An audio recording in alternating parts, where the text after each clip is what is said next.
او نن زه تاسو ته بیخي تازه غزل وایم. صحیح ده چې نوی بالکل چې نری نری دا زړه مې خوږېده او خوږېده،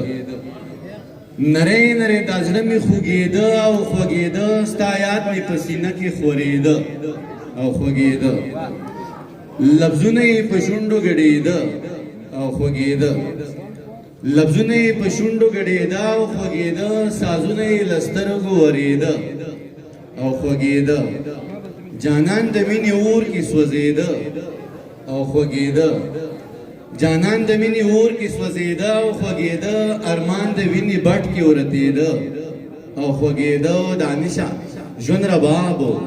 غږېده او خوږېده، دانشه ژوند رباب و غږېده او خوږېده، دانشه د چا یاد و غځېده او خوږېده. مچاجي یو غزل ته ډالۍ چې خندل به دې د زړونو څه مرهم به دې کولی، خندل به دې د زړونو څه مرهم به دې کولی، منیر جانه لږ کار به دې کولی خو ډېر سم به دې کولی،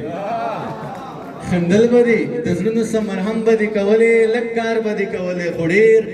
سم به دې کولی، او که نه راتلی جو خیر دی خو زما د زړه دپاره، که نه راتلی جو خیر دی خو زما د زړه دپاره، وعده به دې کولی او قسم به دې کولی. او حمزوي منم بېروزګاري وه خو کارونه پکې ډېر وو، منم بېروزګاري وه خو کارونه پکې ډېر وو، تعویض به دې کولی یا څه دم به دې کولی، سراج د الله هېڅ غم مې در سره نه و چې لاړم نو پیدا شو، هیڅ غم مې در سره نه و چې لاړم نو پیدا شو، که غم مې در سره وې نو څه غم به دې کولی. ای ښه شوله دانې شو چې د مینې توبهګار شوې، که هلک دا ته شعر رالی کوم مې لیده چې ښه شوله دانې شو چې د مینې توبهګار شوې، او څه ځان به دې وهلی او ماتم به دې کولی. ښه یو به درته ډالۍ کړم، صحیح ده که نه؟ یو نظم وایم تازه نظم چې که زما او ستا عمرونه دواړه یو شي واړه یو شي، بیا تقسیم شي دا تقسیم شي چې تقسیم شي، یو نیم نیم شي چې نیم ستا شي نیم زما شي، نو ته څه وایې جانانه؟ که او ټیک که زما او ستا عمرونه دواړه یو شي واړه یو شي، بیا تقسیم شي دا تقسیم شي چې تقسیم شي، او نیم نیم شي چې نیم ستا شي نیم زما شي، نو ته څه وایې جانانه؟ زه خو وایم ارمانه دا دې وشي بیا دې وشي، ما ته پته ده چې کېږي دا دعا به مې قبلیږي، خو بس ته پې امین وایې او له زړه پې امین وایې، ما ته پته ده چې کېږي دا دعا به مې قبلیږي، خو بس ته پې امین وایه او له زړه پې امین وایه. زه خبر یم بېشانه خدای په تا دې مهربانه، زه په تا باندې مین کړم او ما دومره مینه درکړه چې جهان مې درنه هېر کو، هر انسان مې درنه هېر کو، بل ارمان مې درنه هېر کو او خپل ځان مې درنه هېر کو، او ما دومره مینه درکړه چې جهان مې درنه هېر کو، هر انسان مې درنه هېر کو، بل ارمان مې درنه هېر کو او خپل ځان مې درنه هېر کړه، او تا بیرته دومره وکړه چې بیخي دې د خپل ځان کړم، تا په یو دوه کې حیران کړم، ودې نه وې خو جانانه تا شیرین کړم تا جانان کړم، نو ته څه وایې جانانه؟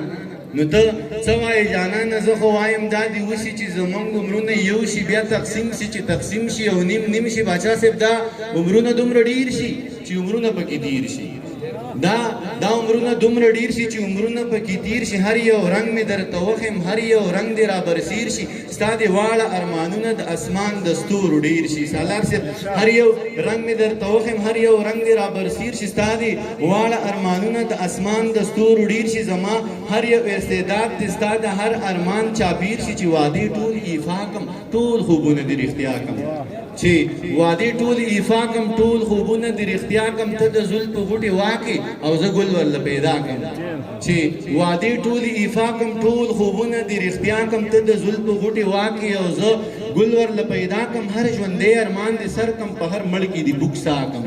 هر ژوندی ارمان دې سر کړم په هر مړ کې دې بوک سا کړم، چې دې څومره ارمان سر کړم دومره نور درله پیدا کړم، نو ته څه وایې جانانه؟ زه خو وایم دا دې وشي چې زموږ عمرونه یو شي، بیا تقسیم شي چې تقسیم شي، او نیم نیم شي چې نیم ستا شي نیم زما شي، چې په کومه لمحه مرې ته هم په هغه لمحه مړ شم، چې نه تا ته احساس وشي او نه ما ته احساس وشي، چې تا زه په لار کې پرېښم او ما ته په لار کې. ډېر ډېر مننه.